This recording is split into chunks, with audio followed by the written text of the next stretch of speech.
Hello, welcome po ulit sa ating pagpapatuloy ng pag-aaral natin dito sa Book of Mark. At dito ay nasa part 8 na po tayo. Hopefully ay nag-enjoy po kayo and you're picking up some lessons and understanding sa Book of Mark at the same time yung how we relate sa ating present na buhay, kung ano yung mga lessons na napupulot natin or na-discover natin. In other words, dito sa ating ginagawang pag-aaral. Sige po, Book of Mark, chapter 1, at we will cover one segment dito sa verse 35 hanggang verse 39.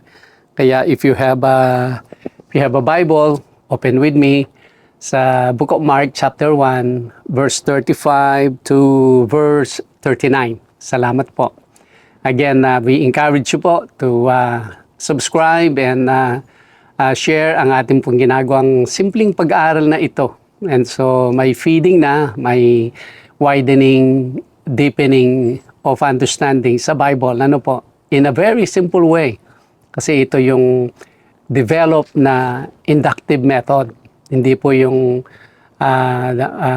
kumbaga surface lang ng scripture pero not able to kumbaga dig in to bring out yung mga insights ng gustong ihatid sa atin ng Panginoon. Yun po ang ating dinidesire at ang ating ni-strive every time na nag-aaral tayo. Alright, sige. Alright, sa verse 35, ito po ang sinasabi. Now in the morning, having risen a long while before daylight, he went out and departed to a solitary place. And there he prayed. Yun. Kumbaga, after nung one busy, eventful evening, na remember yung two segments before this ay hinil niya yung mother-in-law ni Peter, and then nung mahil siya ay nag-serve naman siya. Parang yun ang tiningnan nating lesson sa ating mga Kristiyano na makikita kung how much really love and how much mercy and how much understanding we have when it comes to the gospel ng ating Panginoon. Makikita mo may mga relax lang o yung mga pabanjing-banjing ika nga o yung mga casual na pagsunod lang sa Panginoon. Sabi nga ni Apostle Paul is that work out your salvation with fear and trembling, meaning yung the more you understand what it took to save us, ay the more we will be so trembling. Ganun na lang yung pagkatakot natin na yun pala ang ganun na lang yung ginawa ng ating Panginoong Yahweh just to make a way na tayo'y maligtas. Ayun. Kaya in return, isabuhay mo ngayon or isa pamuhay mo ngayon. Kung yung word na kung paano ka iniligtas, that's the same word na ibuhay mo ngayon, ang iyong buhay para sa nagligtas sa iyo. Yon. But hindi naman lahat tayo ay will arrive there immediately.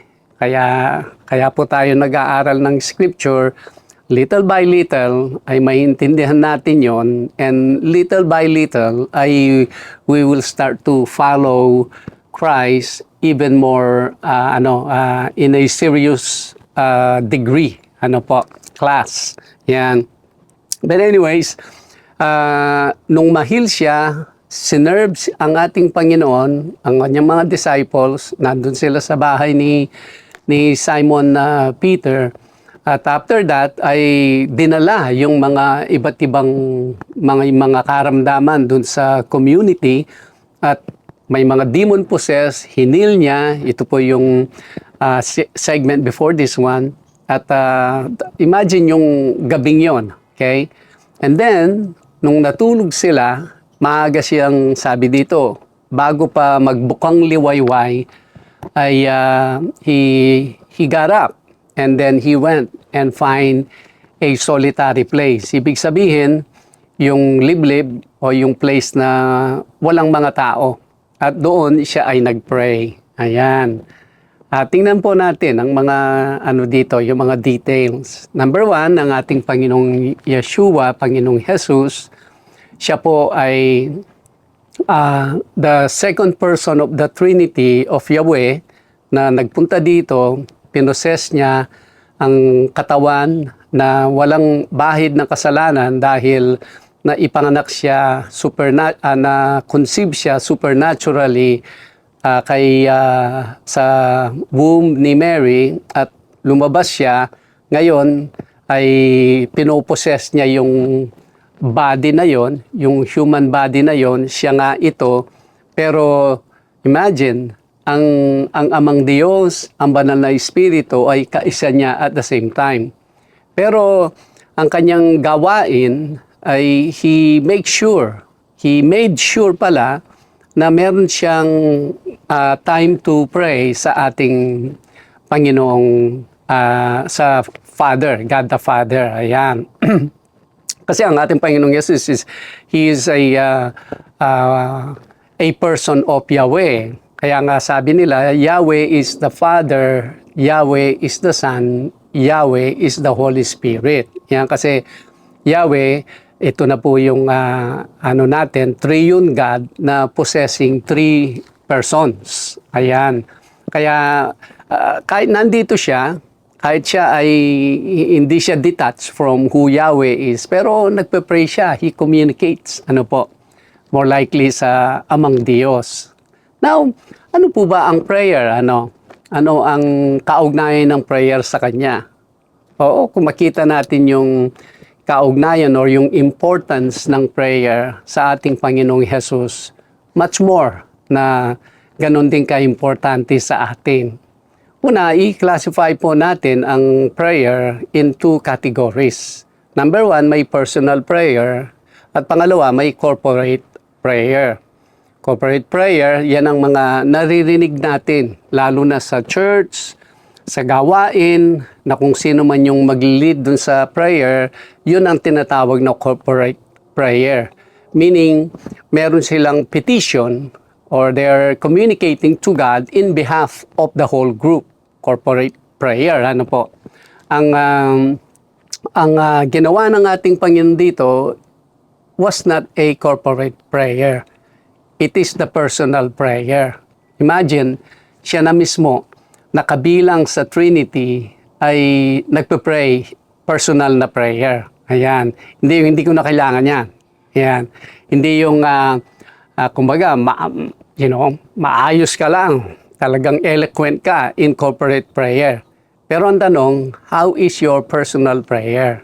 Ano ba yung makukuha natin dito? Let me just share po, Ang ating Panginoon, He makes sure He has that fellowship with the Father.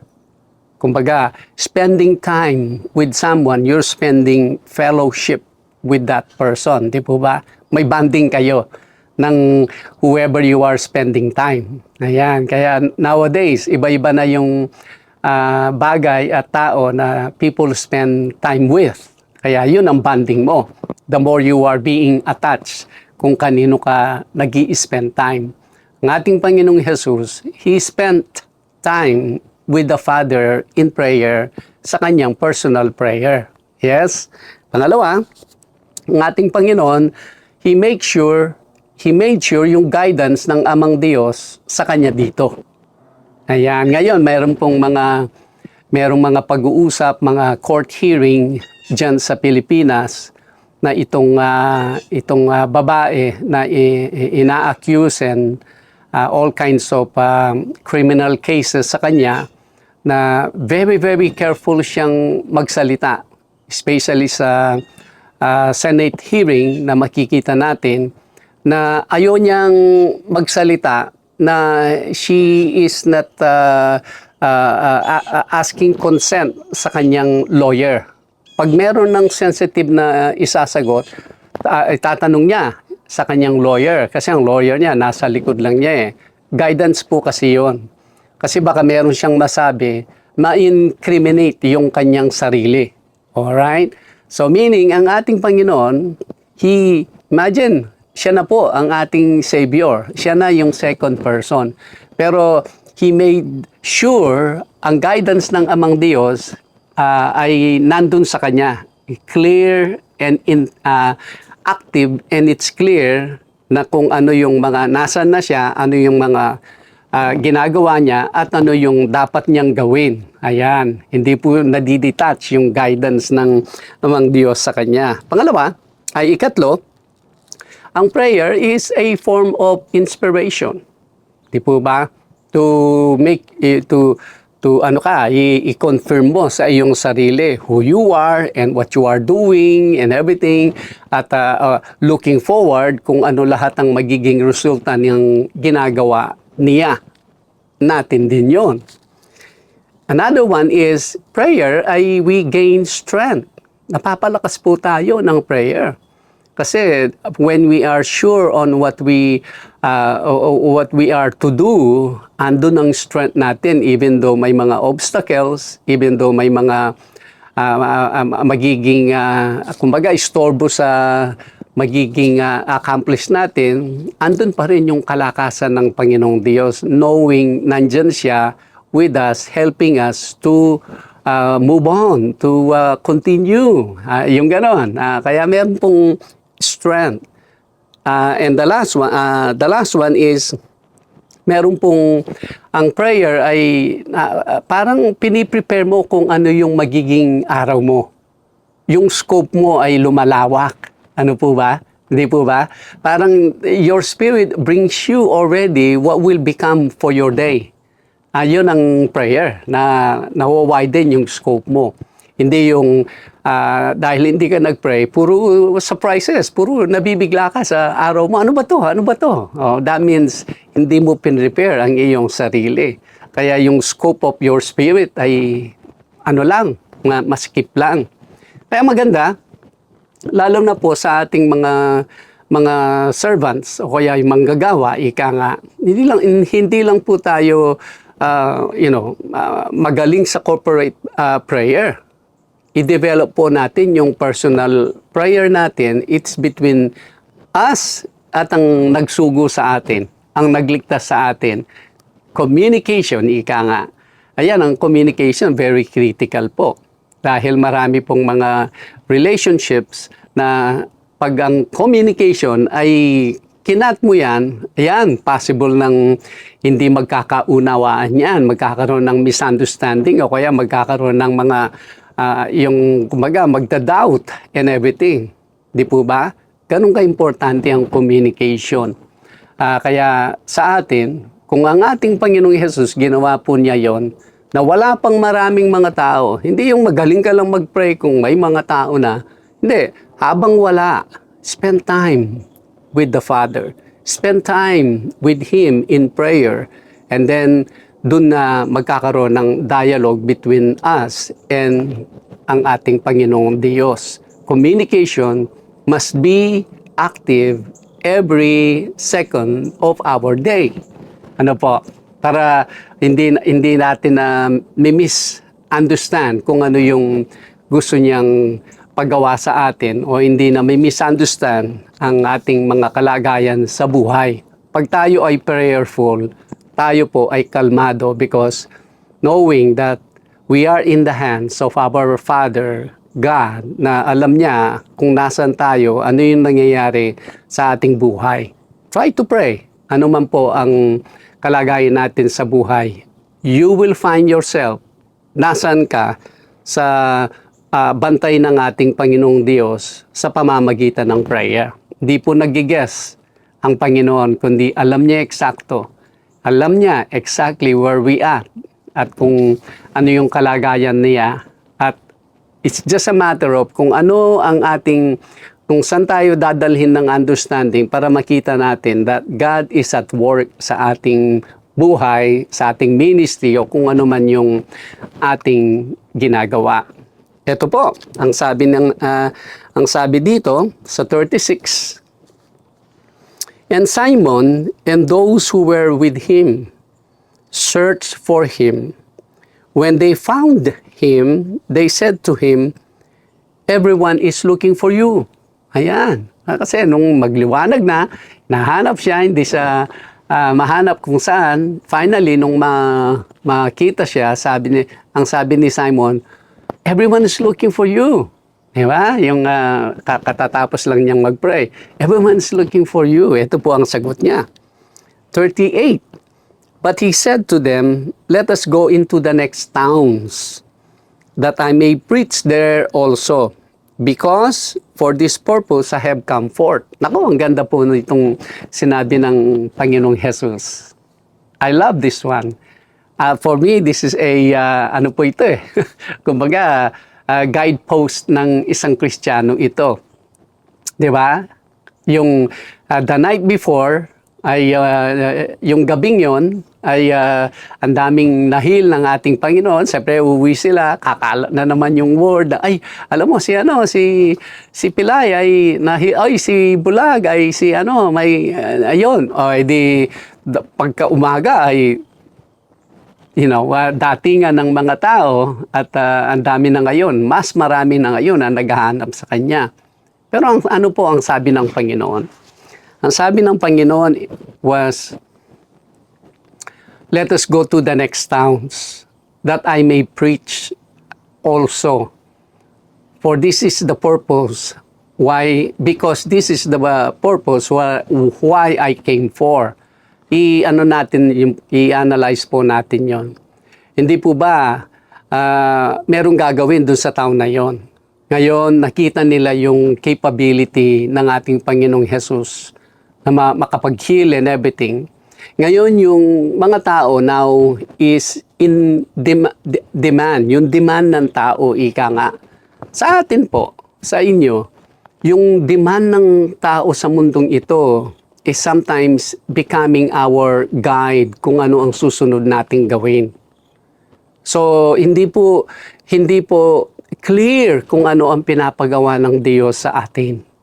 Kundi tayo ay we just going through the motion because yun ang demand ng mga kasalamuhan nating tao. Ay, alam mo, napakaganda. Alam mo, mahusay ka dito. Alam mo, kailangan ka namin dito and everything. Totoo, there are times na we will cater yung mga ganun na request. Pero dapat, mas nangunguna, ano nga ba talaga ang pinapagawa ng Panginoon Diyos sa atin? Kung tayo ay we just going through the motion, na-miss natin kung ano yung eksaktong pinapagawa pala ng ating Panginoon Diyos. Bakit? Dahil nagkulang tayo sa ating personal prayer. Personal prayer ay magiging clear sa atin kung ano nga ba ang dapat nating ginagawa at pinapagawa ng ating Amang Diyos. Like I said sa mga previous segments po, every Christian is called to serve. Ayan. Kaya kung nakaka-fellowship kayo, may kasalamuha kayo, alam mo, ang galing mong kumanta, dito ka, maging worship leader ka namin, maging worship director ka, and everything. Doon ka na lang ngayon.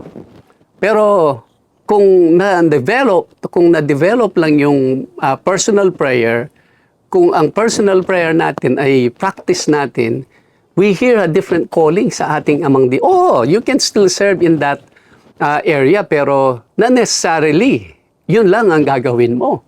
Ang ating Panginoon ay kahit saan siya magpunta, nag-heal naman siya eh.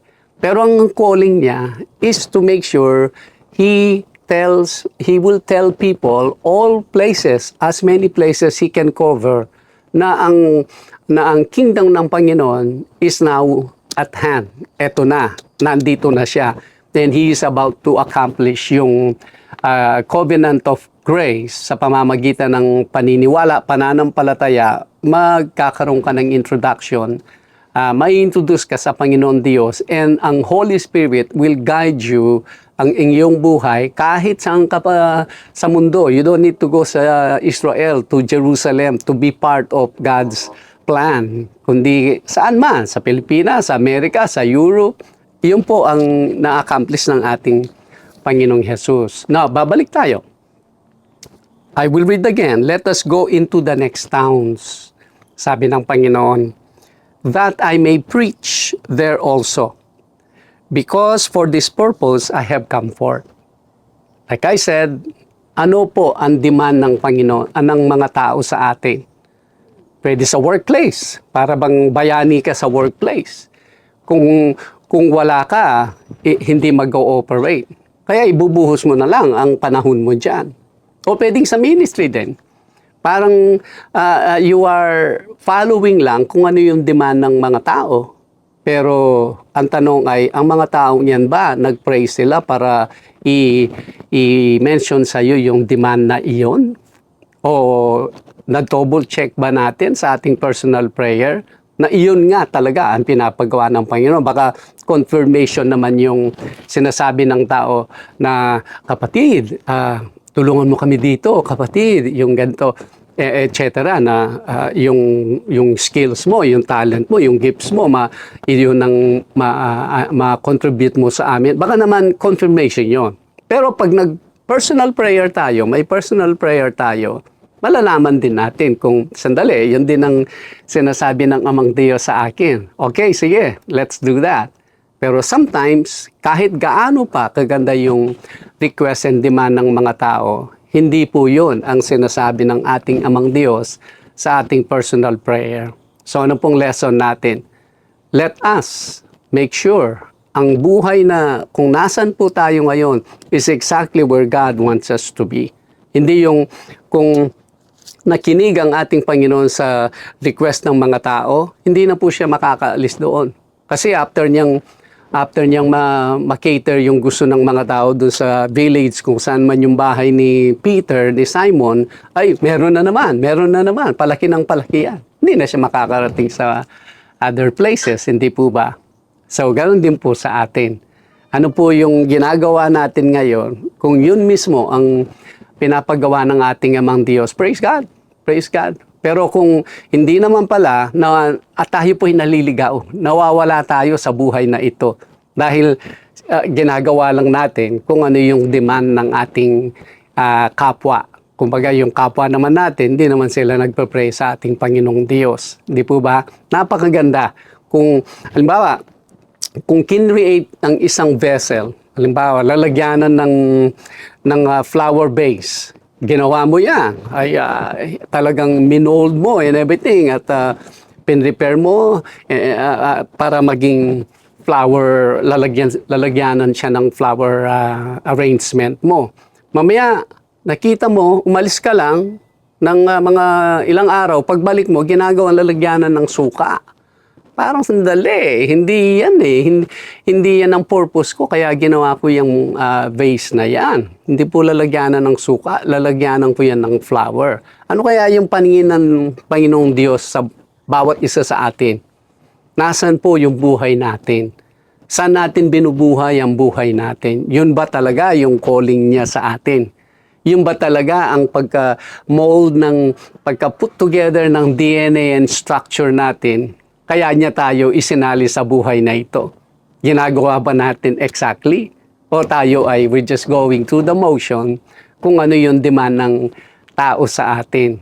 Usually or commonly, hindi man talaga yun ang pinapagawa ng ating Panginoong Diyos. Nawa yun po ay maging lesson sa atin, something to think about na let's pray more, let's develop more ang ating personal prayer more than sa ating corporate prayer, more than sa ating demand, pag-meet sa demand ng mga tao sa nakapaligid po sa atin. Ayun.